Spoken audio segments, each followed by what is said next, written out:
তো বন্ধুরা, এখন আমি যে বিষয়টা নিয়ে কথা বলবো সেটা হচ্ছে ডিসি জেনারেটর। ডিসি জেনারেটর কিভাবে আমাদের যে কারেন্ট কিভাবে যেটা জেনারেট করে সেটা আমাদেরকে জানতে হবে, বুঝতে হবে।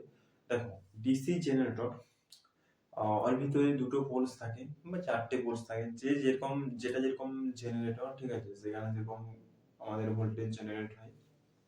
তো সেখানে কি হয় না, সেখানে তোমার যে পোলস গুলো আছে, north pole south pole. North pole south pole মানে কি?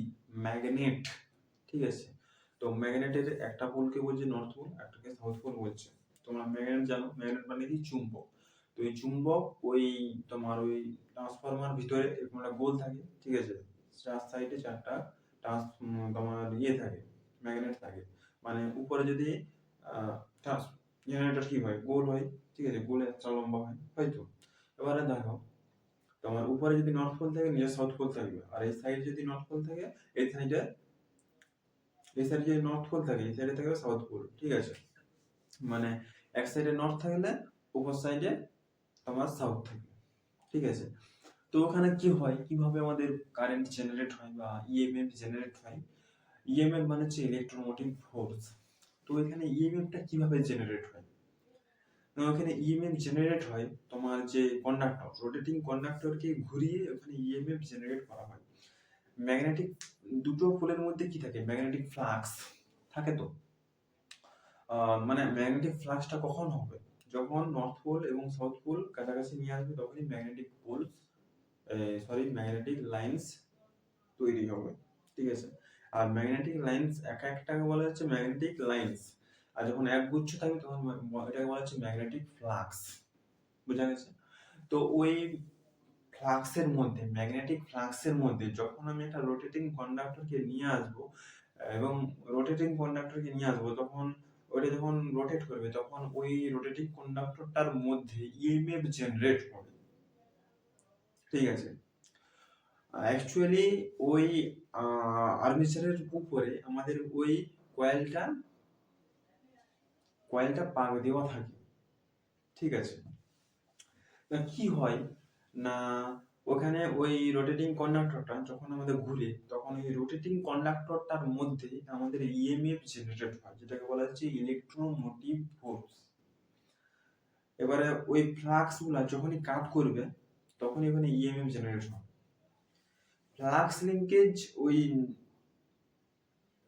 লিঙ্কেজটা মানে নর্থ পোল ও সাউথ পোলের যে ফ্লাক্স আছে, তো লিঙ্ক আছে। তো এটাকে যখন লিঙ্কেজে কাট করবে, ফ্লাক্স লিঙ্কেজ যত বেশি হবে, যত কাট বেশি হবে, তত ইএমএফ তত বেশি হবে। আর যত ফ্লাক্স লিঙ্কেজ কম হবে, তত ইএমএফ কম হবে। এটা জানো, অবশ্যই জানো। তো ওখানে আমাদের ফ্লাক্স লিঙ্কেজটা যত বেশি হবে, ইএমএফ তত বেশি হবে। ধরো যদি 440 ভোল্ট হয়, তখন ওই 3 ফেজ হয়ে যাচ্ছে। আর যদি তোমার 220 ভোল্ট হয়, সেটা সিঙ্গেল ফেজ। তো ওখানে ওই কন্ডাক্টরের মধ্যে দিয়ে আমাদের যত ফ্লাক্স লিঙ্কেজ চেঞ্জ হবে, মানে যত স্পিড ওটা ঘুরবে, তত ওখানে আমাদের ইএমএফ জেনারেট হবে। ইএমএফ মানে হচ্ছে ইলেকট্রোমোটিভ ফোর্স, ঠিক আছে। তো ওই ইএমএফ এর ভিতরে কি কি থাকে? ভোল্টেজ থাকে, কারেন্ট থাকে, আর কি থাকে? তোমার পাওয়ার থাকে, আর কি ফ্রিকোয়েন্সি থাকে। আর ওই যে কন্ডাক্টর, ঠিক আছে, ওটা তো কিসের সঙ্গে কানেক্ট থাকে? তারের সাথে। কিন্তু তারের সাথে যদি কানেক্ট থাকে, তাহলে তো বেঁচে যাবে। কিন্তু বেজায় কি? বেজায়নি। কারণ ওখানে একটা রোটেটিং রিং থাকে, ঠিক আছে। ওটা ব্রাশের সাথে কানেক্ট থাকে, ঠিক আছে। আমরা ইউটিউবে যাবে, সার্চ করবে, ঠিক আছে, যে DC generator, how to generate EMF DC generator, এটা লিখবে, দেখবে ওখানে অনেকগুলো ভিডিও দিয়ে দেবে, এবং সেই ভিডিওগুলো সার্চ করে দেখবে, অবশ্যই তোমরা বুঝতে পারবে। এবং ওই ব্রাশগুলো কানেক্ট থাকে ওই রিং এর মধ্যে, ঠিক আছে। তো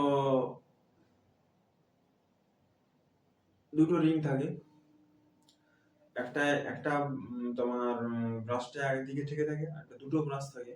তো দুটো ব্রাশের সাথে ওই তার দুটো কানেক্ট থাকে, যত ঘুরবে তত ওখানে ইএমএফটা আমাদের যাবে। এবং ইএমএফটা আসবে। তো ওই ইএমএফটার সাহায্যে আমরা ইলেকট্রিক বাল্ব, ঠিক আছে, হিটার, ইন্ডাকশন প্রভৃতি কিছু আমরা চালাতে পারি, ঠিক আছে। আর এখন তো অনেক রকম সিস্টেম বেরাচ্ছে, যেমন সৌরশক্তি, ঠিক আছে। এখানে কিন্তু আমাদের কোনো জেনারেটর নাই, সৌর শক্তির মাধ্যমে আমাদের ওখানে ইএমএফ তৈরি হচ্ছে, ঠিক আছে। ওইটার পদ্ধতিটা কি সেটা আমি এখনো ভালোভাবে জানি না, তো মোটামুটি হয় ওখানেও, খুবই একটা ভালো জিনিস, ঠিক আছে।